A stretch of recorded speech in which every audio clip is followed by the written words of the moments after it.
Buenas, aquí estamos. Finalmente tenemos al maestro Faltermeyer aquí. Es un honor, un lujo.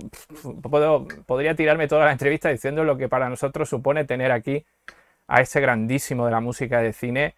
Y no me quiero extender mucho. Hello, Harold. How are you? Maestro. How are you? Hello, David. I'm doing great, and I'm sitting here in my little cabin in a little outside Munich. And I have to tell you, I'm really excited to come to Malaga and join MOSMA. And yeah, let's have some good times there. Pues sí, nos dice Harold que hola, que está muy bien, que está ahí en su cabaña en las afueras de Múnich y que está muy emocionado de venir a Málaga y esperando pues pasarlo muy bien allí con todos. Mucha gente se pregunta cómo hemos conseguido tener pues, a una personalidad, un talento, a un maestro mítico dentro de la música de cine. Sé que ya veis que no se me agotan los adjetivos, pero es que así. En el MOSMA, ¿no? Y es cierto que el compositor, que Harold, el maestro, ha estado mucho tiempo, ¿no? Sin estar en contacto posiblemente con la audiencia. Y bueno, se debe mucho a ese amigo que tenemos que se llama Dan Goldwasser, que nos puso en comunicación con él. Y bueno, puede ser, yo le voy a preguntar, ¿es similar un poco la presencia suya en MOSMA al estreno de Top Gun Maverick, ¿no? Que se ha ido retrasando, ¿no? ¿Cómo se sintió a la hora de ser invitado a nuestro festival? So he was explaining about the invitation for you to join the festival in July that we did through our common friend Dan Goldwasser. And how was this invitation? How are your feelings towards this invitation to the festival? To me, it's a big honor to join MOSMA, and I'm honored that you guys did invite me. And for a composer, from a standpoint of a composer, it's a big honor to get his summary of work displayed with an orchestra and played by an orchestra. And so this is something I'm really looking forward to. And a colleague of mine, Hans Zimmer, he does a lot of concerts. He's touring. I'm not doing this kind of things. So I'm excited to hear my work outside the usual studio setup with an orchestra. Pues dice que es un gran honor, sobre todo para un compositor, el tener la posibilidad de escuchar la música pues interpretada por orquesta, ¿no? Y que lo está pues esperando con mucha ilusión, ¿no? Tiene un compañero como es Hans Zimmer pues que se dedica así que a hacer tours, ¿no? Con su música. Esto él ha decidido pues no hacerlo, pero eso no obstante le hace mucha ilusión y está esperando con gran ilusión pues escuchar su música fuera del estudio, ¿no? Fuera del ambiente del estudio de grabación. Bueno, pues una pregunta, aunque luego desarrollaremos más toda la carrera de Harold en MOSMA, porque como bien sabéis vamos a estar allí haciendo todos los encuentros, pero vamos a querer sacar un poquito de ahí, de esos encuentros que llevaremos a cabo y soltar aquí unas pequeñas píldoras para ver cuál va a ser el itinerario que vamos a seguir allí, ¿no? Y una pregunta que se nos viene súper necesaria es saber cómo entró a formar parte de Top Gun, principalmente en la película que ahora mismo está en cartel, la segunda parte, y en la que él también forma parte. Entonces, queremos saber cómo formó parte de esa película mítica, ¿no? So even if during the festival we'll have a longer interview and a longer meeting with you and explaining the like a showcase of your career for the audience and the film music fans, we just wanted to ask just a few first drops, in anticipation of that longer interview. And we were curious to know how you become attached to the first movie, Top Gun, the first one, because we have the great success now of the sequel release in cinemas right now. But we were curious to know how you were attached to the first one, and what are your feelings about, and what are your memories from that project? it all started rather early in 1984, when Jerry Bruckheimer, the producer, called me and said, "I'm doing a movie, and we want you to do the score for that." This was a movie about a relationship and about a thief. It was a movie called A Thief of Hearts, and I did my first score for Jerry Bruckheimer and Don Simpson. And while we worked on this movie, I obviously must have done something right for them, so they offered me Beverly Hills Cop. And this was the next movie then, and while I'm doing Beverly Hills Cop, Bruckheimer came up to me and said, "Oh, by the way, we have another one. It's gonna be a Top Gun. It's a movie about aviation, and we want you to do the score." And I said, "Wow, a movie about aviation. I mean, I'm a pilot by myself, so this was something where I could picture myself into very good." On the other hand, I was asking, "Are you sure you want to have a little kid from Germany do one of the most heroic US movies of all times?" And they said, "Well, our decision, and we think you can do it."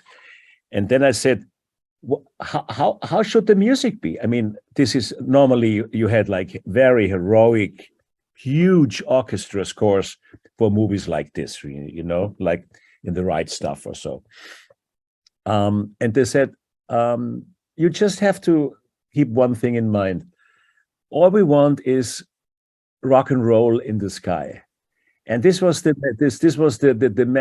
magic word, they said. And this actually led to the way I scored the movie. This led the way to how I started composing, and this led the way throughout the entire show. And now, having the sequel, it was a gift from above somehow that we had this music from the first one, because it suited brilliantly to the new one. And so everybody was happy, and it's actually set the tone for everything. So it must have been something which I did right. Sí. Sí, pues empezó la cosa bastante pronto. Allá en 1984, Jerry Bruckheimer le llamó para hacer un score de una película que era sobre un robo, ¿no? Y una relación, que era la película Thief of Hearts. Y pues algo haría bien en ese momento, porque ya inmediatamente después le ofrecieron hacer Superdetective en Hollywood. Y en este caso, de hecho, mientras estaban todavía en producción de esa película, Bruckheimer ya le ofreció y le dijo: "Oye, mira, estoy haciendo una nueva película que es sobre aviación, que se llama Top Gun, y me gustaría también que compusieras el score", ¿no? Y, hombre, a él le hizo una gran ilusión, porque él es piloto, además, o sea, que era algo que él tenía muy próximo, ¿no? a su persona, y que le dijo: "Oye, pero ¿tú estás seguro que un chaval aquí alemán puede hacer una música para la cosa más heroica en plan americano y de tipo americano?" Y Bruckheimer le dijo: sí, la decisión está tomada y queremos ir por este lado, ¿no? Entonces le dijo: bueno, pero vamos a ver, pero ¿cómo podemos hacer la música, ¿no? Aquí. Y entonces, porque, hombre, tal como era el tono de la película, él pensaba pues que se necesitaba una gran orquesta, ¿no? Pues tipo Elegidos para la Gloria o cuestiones similares, ¿no? Y de hecho, Bruckheimer lo que le dijo es: no, tú tienes que tener en cuenta solamente una cosa. Nosotros lo que queremos es que haya rock and roll en el cielo, rock and roll en los cielos. Y esa fue pues como la palabra mágica, ¿no? Y es lo que de alguna manera determinó todo el tono, tanto de la composición como de todo el score, ¿no? Y de hecho, ahora mismo con la secuela, es como un regalo del cielo también, ¿no? Porque la música era perfectamente, se adecuaba perfectamente al tono de esta nueva, ¿no? Por lo tanto, algo piensa él que hizo bien. Sin duda. A mí me gustaría saber cuál es el proceso que uno tiene como compositor a la hora de crear un himno, como es el himno de Top Gun, que es sencillamente impresionante y sigue siendo impresionante. Cuando la música es buena, es imperecedera, básicamente, y él también lo ha dicho, lo bien que se utiliza ahora también esta segunda parte, y que él no solo vivió con Top Gun, que también vivió con el tema de Superdetective en Hollywood, ¿no? ¿Cómo es ver que una creación trasciende cualquier cosa, incluso a uno mismo? ¿Cómo es ese sentimiento? So now we were curious to know about the process of composing such important music or pieces like the hymn in Top Gun or the theme in Beverly Hills Cop, which is music that transcends time, that really is so. I mean, it's much more than the movie that is created for and really stands in the memory of the audience. Now, how is the process of creating those music? You have to be, or you have to try to be very, very authentic. You have to try to be original. You have to do something which somebody else before did not do. You know, this is the major key to a unique and catchy score. It requires a deep understanding of the script, of the story, and of course it requires an ability to link your music to the frames. So once I started let's start with Beverly Hills Cop. Beverly Hills Cop was an experiment. Because before that score, your regular movie score for comedies was totally different. It was done with an orchestra. It was done in a total different style. Sometimes a little Hanna-Barbera-ish, like the cartoons, So now we have something completely different. Beverly Hills Cop required a very urban and very new approach to a comedy, which, by the way, was not really good received and well received by the studios, because they thought, where's the orchestra? And actually, this is the title of my autobiography in English, which is just out. It's called "Where's the Orchestra?" And it comes from Beverly Hills Cop. And we said, we don't have an orchestra. We just have a couple of instruments. We have some electronic stuff, and that's how we do the score.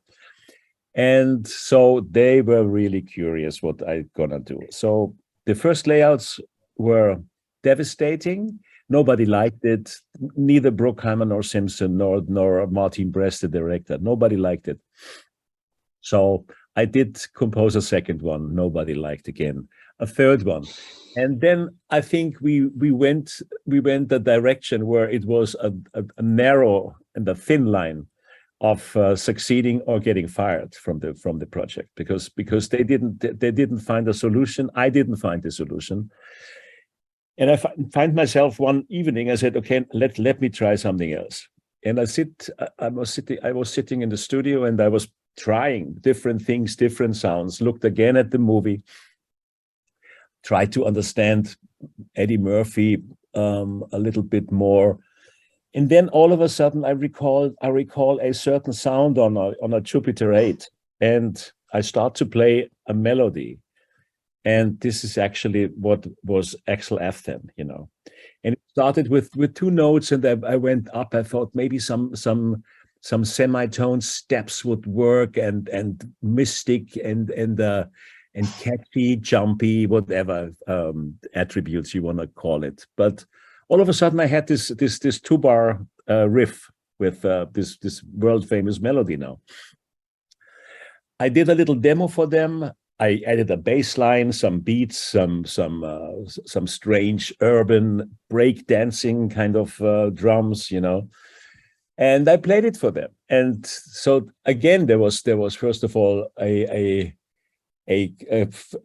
eyes wide open situation. They said, "What is this now? It's totally different." And I saw Martin Brest in our meeting, just trying to understand what I did. So he said, "Let me hear it again." And I played him the cue again. Then he said, "Let me hear it again and against another piece of the picture." So we forwarded the movie and then played the music again. And then he said, "That's it. That's what we need. This is exactly This is exactly what we need. And you know, success has a lot of fathers. And then all of a sudden, Simpson said, "Yeah, it's great." And then Bruckheimer said, "Yeah, it's great." And everybody said it's great. You know, so all of a sudden, I had the remedy to our problems. And yes, so I've started to score like a wild one, and I used the theme all over the place. And I knew I needed another theme, like a chase theme, which then turned out to be shootout. You know, so basically the movie is built around these two themes. You know, with all its variations and tiny little snippets. You know, so. This was Beverly Hills Cop, you know, and it worked brilliant, you know. With Top Gun, the story was a little different. Yeah. Yes. Yeah. Maybe. Oh, you want to just take that translator? Yeah. Okay, good. Sí, bueno, dice que al final es algo, lo que tienes que intentar es hacer algo auténtico, algo que no se haya hecho antes, y esa es la clave, ¿no? Algo que sea único, que sea pegadizo, ¿no? Se necesita entender sobre todo el guión, la historia, tener la habilidad de unir la música a esas imágenes o a esas palabras, ¿no? Como, por ejemplo, con Super Detective en Hollywood fue un experimento, porque antes de ese score todas las comedias tenían scores orquestales que en otro estilo muy diferente, pues tipo Hanna-Barbera, tipo cartoon y demás, ¿no? Y aquí pues queríamos hacer algo urbano, ¿no? Acentuar el aspecto urbano de la historia, ¿no? Y el estudio estaba como muy receloso. De entrada no lo recibió nada bien y preguntaron, pero ¿dónde está la orquesta, no? Que es al final el título que él ha puesto a su biografía, ¿no? Que la ha escrito ahora. Y ellos contestaron, bueno, pues orquesta no tenemos, o sea, lo vamos a hacer con 2 instrumentos, con electrónica, ¿no? Y claro, en el estudio están como muy a la expectativa a ver qué pasaba, ¿no? Él hizo unas primeras composiciones, las primeras demos, no le gustaron a nadie, ni al director, ni al productor, a nadie. Hizo un segundo, lo mismo, un tercero, lo mismo, y llegó a un punto donde o bien la acertaba o bien le echaban de la película, ¿no? Ya era un breaking point, ¿no? Digamos. Y una noche en el estudio, sentado probando, viendo la película, intentando entender pues, la interpretación de Murphy, toda la película, además, empieza a crear un sonido en el sintetizador y empezó a crear una melodía que acabó siendo el tema de Axel F, ¿no? Básicamente está basado en 2 notas, pues místicas, pegadizas, rítmicas, como le queráis llamar, ¿no? Pero al final es un riff de dos compases que deviene pues esa melodía, ¿no? Y hizo una demo, le puso un toque urbano, incluso breakdance, demás, y se la llevó al estudio para que la probaran. Y entonces pues tenemos otra situación de ojos abiertos, ¿no? Ahí como a la expectativa, esperando, y bueno, cuando él la puso, Martin Brest dice, bueno, pero creo que estoy intentando entender lo que estás haciendo. Dice, ponla otra vez, pero en otra escena. Y entonces así lo hicieron y dice, sí, esto es lo que necesitamos. Sin duda, esto es perfecto. Y a partir de ahí ya, pues a partir del éxito a todo el mundo pues le gustó, ¿no? A Jerry Bruckheimer le gustó, a todos les gustó.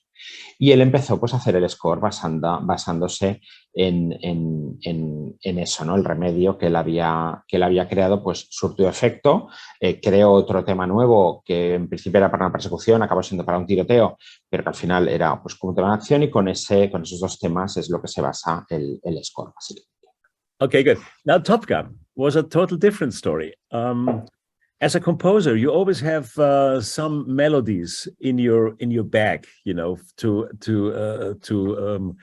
open up when needed. So it was with Top Gun. It was actually the original idea was created while I did the movie Fletch, which was between Top Gun and Beverly Hills Cop. Mm-hmm. So I was actually composing for a little scene in Fletch where Chevy Chase, alias Fletch, is trying to be Michael Jordan, a world famous basketball player from the Lakers, because it was his favorite team, you know. And he was dreaming about being Michael Jordan, you know. So I started to play a melody, which actually was down, ding, ding, da, da, da, da, down, down.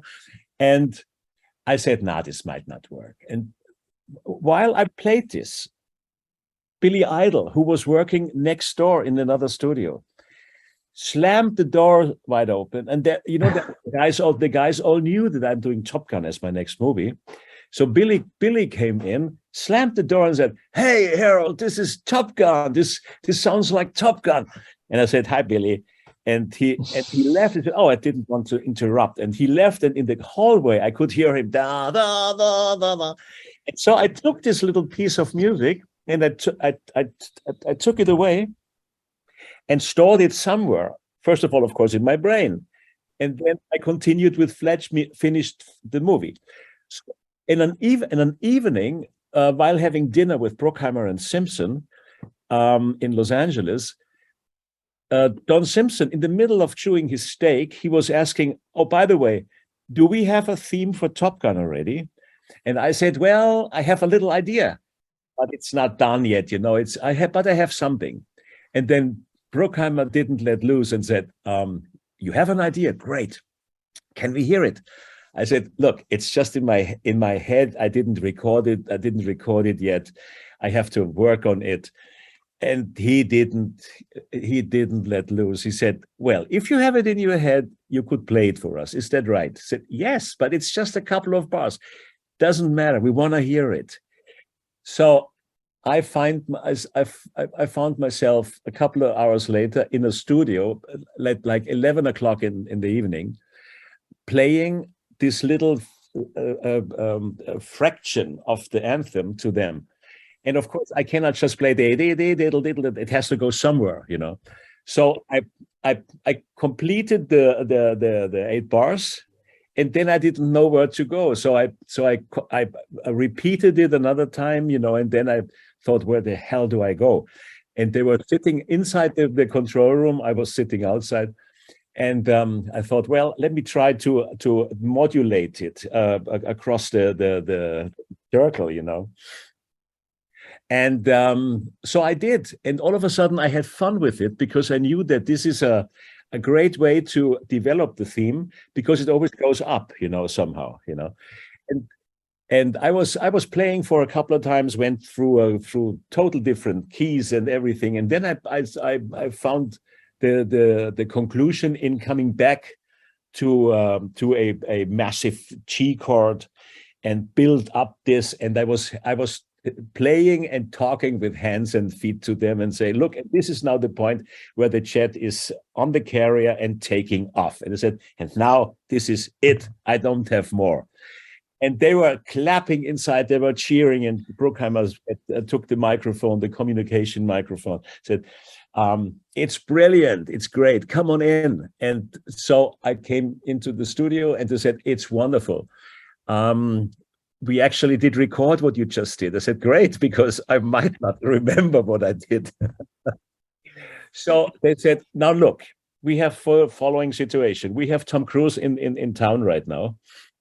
And I want you to make a demo for Tom, and then we can play it for him." And I said, "Yeah, let me do this first thing in the morning." And I said, No, first thing in the morning. He's gone by tomorrow." And I said, You guys are crazy." It was 12 o'clock at night, and I said, "Well, I need a guitar player for that." "Yes, so get a guitar player. We are in Los Angeles. Everything is possible, right?"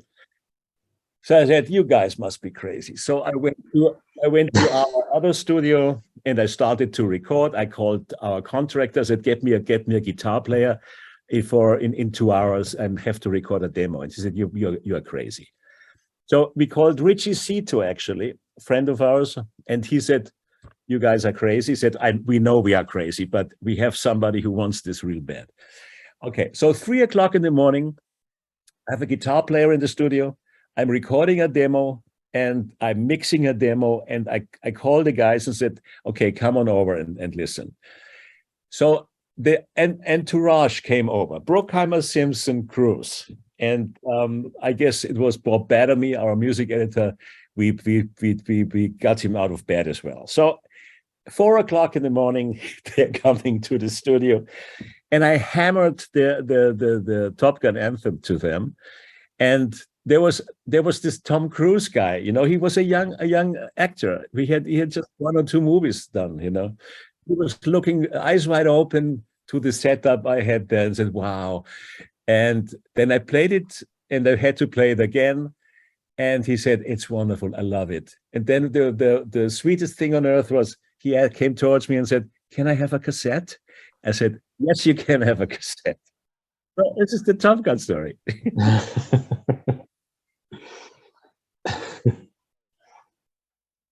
Sí, pues el proceso un poco de Top Gun, ¿no? Habíamos visto esto.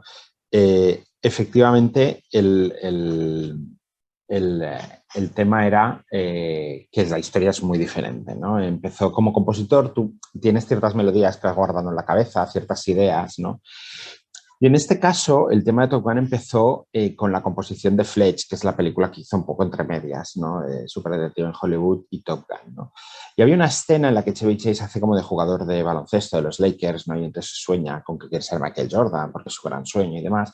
Y ahí es donde crea la melodía, ¿no? La melodía o el principio de esa melodía, ¿no? Y dice, no, para esto no me funciona. Pero se dio una anécdota, que es que cuando él estaba componiendo esto, estaba Billy Idol en el estudio de al lado, y Billy Idol escucha esto y sabía que él estaba trabajando en Top Gun porque habían hablado antes, y automáticamente entra en el estudio, abre la puerta de golpe y dice, "Oh, esto es Top Gun, ¿no? Esto es Top Gun", y sale todo contento y empieza a tararearla, ¿no? Como en el pasillo y demás. Y claro, bueno, pues que es algo que con esta anécdota pues él lo guardó en el cerebro, ¿no? Y llega una cena donde estaban Bruckheimer y Simpson, y le dice, bueno, ¿qué? ¿Tenemos ya algún tema para Top Gun? Y dice, bueno, sí, tengo una idea. Dice, bueno, pues si tienes una idea la podemos oír. Dice, hombre, no, dice, esto lo tengo en mi cabeza. Dice, todavía ni la he grabado ni nada. Dice, bueno, pero si lo tienes en la cabeza lo puedes tocar. Por tanto, pues nada, vamos un momento a tu estudio. Dice, bueno, pero si es que son solo 2 compases. Dice, bueno, es igual, tú nos tocas los 2 compases y demás, ¿no? Total, que eran las 11 de la noche en el estudio, él dentro tocando los sintes, Bruckheimer y Simpson en la pecera, digamos, y él pues empieza a tocar en las primeras notas, pero claro, eran 2 compases, llega a hacer hasta los 8 compases, luego ya no sabía hacia dónde ir, lo va modulando y al final pues se encontró que era una buena manera de desarrollar el tema, ¿no? Bajo esa presión directamente, ¿no? De tener que tocarlo, pues probó varias versiones y al final pues mientras hablaba con ellos y tal, y bueno, acaba tocando el tema, ¿no? Y los otros pues aplaudiendo en la pecera como posesos y diciendo que les había encantado y que lo habían grabado, ¿no? Y dice, bueno, pues menos mal que lo habéis grabado, dice, porque ahora ya no me acuerdo de lo que he hecho, ¿no? Y luego le dicen, oye, mira, pero es que está Tom Cruise aquí en la ciudad, ¿por qué no hacemos una demo? Dice, bueno, pero estáis locos, o sea... dice, sí, bueno, yo os la hago y mañana, pues mañana la tenéis. No, mañana no, tiene que ser ahora. Dice, porque mañana ya se va. Entonces dice, bueno, pero ¿cómo puede ser? Pues que yo necesito gente, necesito músicos, necesito un guitarra, ¿no? Por lo menos. Y bueno, pero si es que estamos en Los Ángeles, o sea, un guitarrista pues lo vas a encontrar rápido, ¿no? Con lo cual, pues efectivamente, él llama al contractor, le consigue un guitarra, aparece el guitarra a las 3 de la mañana, hacen la demo, la mezclan, a las 4 de la mañana llega todo el séquito con Bruckheimer, con Simpson, con Cruise, se sientan ahí, empiezan a tocar, les ponen la demo y Cruise se queda absolutamente atónito, anonadado, ¿no? Con los ojos abiertos, un chaval que en la época pues ya no había hecho todavía muchas películas, era al principio de su carrera, ¿no? Y bueno, les encantó a todos y de hecho la anécdota es que Cruise incluso acabó pidiendo un cassette, ¿no? O sea, que se le acerca y dice, ¿puede tener un cassette de esto? Es impresionante, qué anécdota. Bueno, esto yo voy a hacer ya solamente una pregunta más, porque ya vamos por 30 minutos y queríamos hacer algo cortito y no queremos quemar la entrevista que vamos a tener en Mosma, pero ya estáis dando cuenta que va a ser interesante la entrevista. ¿No crees, David? Sí, está claro. Bueno, yo hay una cosa que siempre he pensado, ¿no? Y le voy a hacer esa pregunta, una pregunta, bueno, él a lo mejor puede ser que diga que no, pero yo creo que realmente él fue el creador del sonido que ahora mismo que se ha implantado, que se implantó desde hace muchos años, ¿no? En Hollywood, que ha abanderado su amigo, ¿no? Y también compatriota Hans Zimmer, ¿no? Él, compone la música de Top Gun con Tony Scott y luego también compone la música de Super Detective en Hollywood 2 con Tony Scott, que recibió una nominación al Oscar. Creó un estilo. Él creó un estilo. Y entonces pienso, y un estilo que han abanderado otros, entre ellos Hans Zimmer, que es el rey Midas de Hollywood, ¿no? Yo quisiera saber si él se ha sentido un poco como Tom Cruise en Top Gun Maverick, que hace de instructor a jóvenes, ¿no? Hans Zimmer no es tan joven, pero bueno, Lorne Balfe sí. Si él se ha sentido así con Top Gun Maverick, que él aportaba unas enseñanzas que se han visto aplicadas en la película, y creo que es lo más interesante, porque el tema del anthem de Top Gun se utiliza hasta la saciedad, como no, si es lo mejor de la banda sonora, desde mi punto de vista. Así que esa es la pregunta, si él se ha sentido así un poco Tom Cruise. Yeah, so the last question would be, so he considers you like a creator of a certain musical scope and sound that is very much, you know, in Hollywood today with, you know, Hans Zimmer and all this sound, but you created that sound with, you know, Top Gun and Beverly Hills Cop 2, which was nominated to the Academy Award, and with your work with Tony Scott, no? In a way, did you feel in this new score, in this sequel, like Tom Cruise in the movie, like Maverick, like being, you know, the instructor or the teacher of the rest of the composer team of the score? It is. Let me say it like this: when I had my first call with Hans, I said, I would really. I think that's a beautiful idea. Which it actually was initiated through Joe Kosinski, the director, and he asked me, "Would you work together with Hans on this movie?" And I said, "Great idea. Why not?" And I called Hans and said, "Do you want to really do this?" And he said, "Yes, I do want to do it." And I said, you know, for me, it's of course, beside, it's an honor to work with you. It is something which I think could put the score, which is now more than 30 years old, into a different dimension. And since Hans is on the verge of time, you know, he's very, very awoke. So he could probably do something great. And he said, I tell you one thing. What you wrote back there in about 30 years ago was magnificent. Those were magnificent themes, and we all can learn from those. And I would be part of it, but you know, I don't want to be the composer, and I don't want to compose a lot of things. Let me be your mediator. Let me be your arranger. Let me be your producer. And I said, fair deal. I think that's a very modest and humble statement, he said. And that's how it was. And of course, now the youngsters in the studio have Lorne Balfe, I mean, whom I adore. He's a great composer, a great arranger, a great producer, you know. And Hans, of course. I mean, so the two of them, they did a great job in adapting my music. And of course, when you pick up something from the past, you always learn from that, because I did it different than they are doing it now. So you have this what we say aha effect, you know. You have like that's how he did it, you know. So, and of course you learn from that. This is a very interesting comparison to the movie that Top Gun Cruise is an instructor. You know, I think that's funny. So yeah, I think we all learned from each other, and the outcome is beautiful. It sounds good. The movie is a success, and I'm proud and I'm very happy.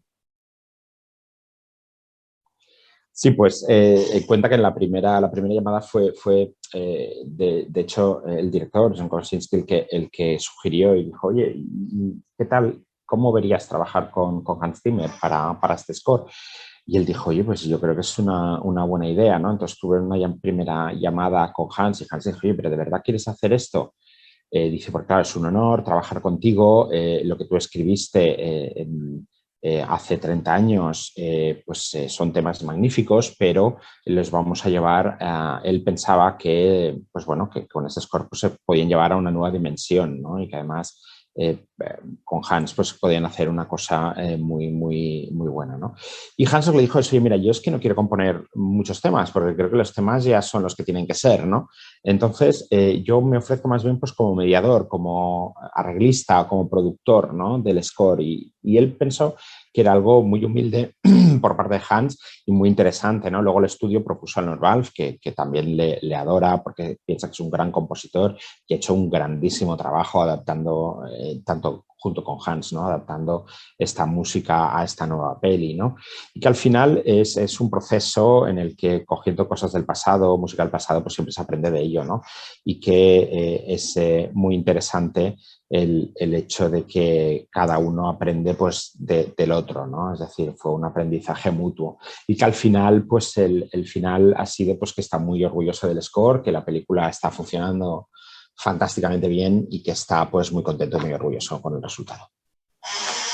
Bueno, pues no vamos a estar más cogiendo el tiempo de este maestro, de este pionero de la música de cine y electrónica. Para nosotros ha sido un honor tenerlo aquí un poquito más de 30 minutos y os emplazamos, por supuesto, a que nos veáis allí en directo o si no ya más pasados los días en diferido, porque grabaremos la entrevista que tendremos con él.